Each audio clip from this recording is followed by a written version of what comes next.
মহাকাব্য রামায়ণের খলনায়ক রাবণ পুরোপুরি কালো রঙে আঁকেননি বাল্মীকি। অজস্র গুণ ছিল লঙ্কাধিপতির, কিন্তু এমন কিছু দোষ তার চরিত্রে বিদ্যমান ছিল যা তার পতনকে অবধারিত করে তোলে।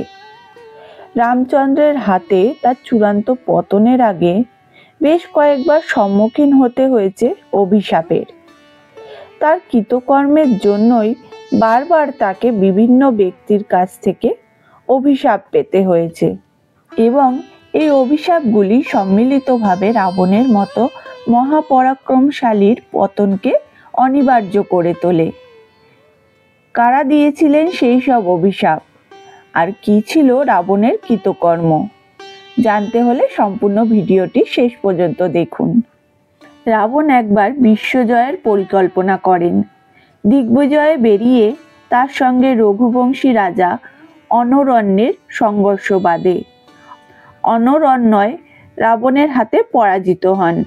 যুদ্ধে প্রাণ ত্যাগ করার আগে তিনি রাবণকে অভিশাপ দেন যে রাবণ এক সময় নির্বংশ হবেন। পরম আরাধ্য শিবের সঙ্গ লাভের উদ্দেশ্যে রাবণ একবার কৈলাস যাত্রা করেন। কৈলাসে পৌঁছে তিনি শিবের রক্ষী নন্দীকে ব্যঙ্গ করতে শুরু করেন। আপাত দৃষ্টিতে নন্দীকে একটি সাধারণ ষণ্ড বলে মনে হলেও নন্দী আদপে তা ছিলেন না। ক্রুদ্ধ নন্দী রাবণকে অভিশাপ দেন। একদিন পুষ্পক বিমানে ভ্রমণকালে রাবণ বেদবতী নাম্নী এক পরমা সুন্দরী নারীকে বিষ্ণুর উপাসনায় রত থাকতে দেখেন। তাকে দেখে রাবণ কামার্ত হন এবং তার কেশাকর্ষণ করে তাকে অপহরণের চেষ্টা করেন। এই নারী নিজেকে অগ্নিতে সমর্পণ করেন এবং মৃত্যুর আগে তিনি রাবণকে অভিশাপ দেন। দিগ্বিজয়ের কালেই স্বর্গে পৌঁছে রাবণ এক অপ্সরা রম্ভাকে দেখে মুগ্ধ হন। বাসনা চরিতার্থে তিনি রম্ভার উপরে বল প্রয়োগে উদ্যত হন। রম্ভা রাবণের বৈমাত্রেয় ভাই কুবেরের পুত্র নল কুবেরের প্রণয়াসক্ত ছিলেন। সেই হিসেবে তিনি রাবণের পুত্রবধূ সমা। সে কথা রাবণকে স্মরণ করিয়ে দেন রম্ভা। ইতিমধ্যে নলকুবের সেখানে উপস্থিত হন এবং রাবণকে অভিশাপ দেন। রাবণের নিজের ভগিনী শূর্পণখাও রাবণকে অভিশাপ দিয়েছিলেন। শূর্পণখার স্বামী বিদ্যুৎজিহ্ব ছিলেন রাজা কালকেয়ের সেনাপতি। দিগ্বিজয়ে বেরিয়ে রাবণ কালকেয়কে আক্রমণ করেন। যুদ্ধে বিদ্যুৎজিহ্ব নিহত হন এবং ক্রুদ্ধ শূর্পণখা রাবণকে অভিশাপ দেন।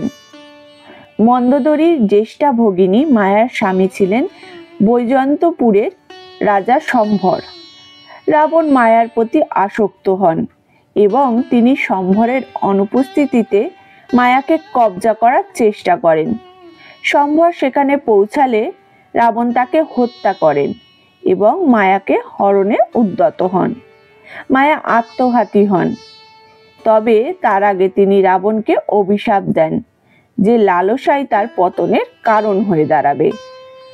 বলা হয় এই নারী লিপ্সা এবং অভিশাপগুলি কাল হয়ে দাঁড়িয়েছিল রাবণের জীবনে। তো বন্ধুরা, আজকের এই ভিডিওটি তোমাদের কেমন লাগলো কমেন্ট করে অবশ্যই জানিও। যদি ভালো লেগে থাকে লাইক শেয়ার করো, আর আমাদের এই চ্যানেলটিকে সাবস্ক্রাইব করে বেল আইকনে ক্লিক করে রেখো পরবর্তী ভিডিওর নোটিফিকেশন পাওয়ার জন্য। তো আজকের জন্য এইটুকুই। আবার নতুন একটি কাহিনী নিয়ে খুব শীঘ্রই হাজির হয়ে যাচ্ছি। নমস্কার।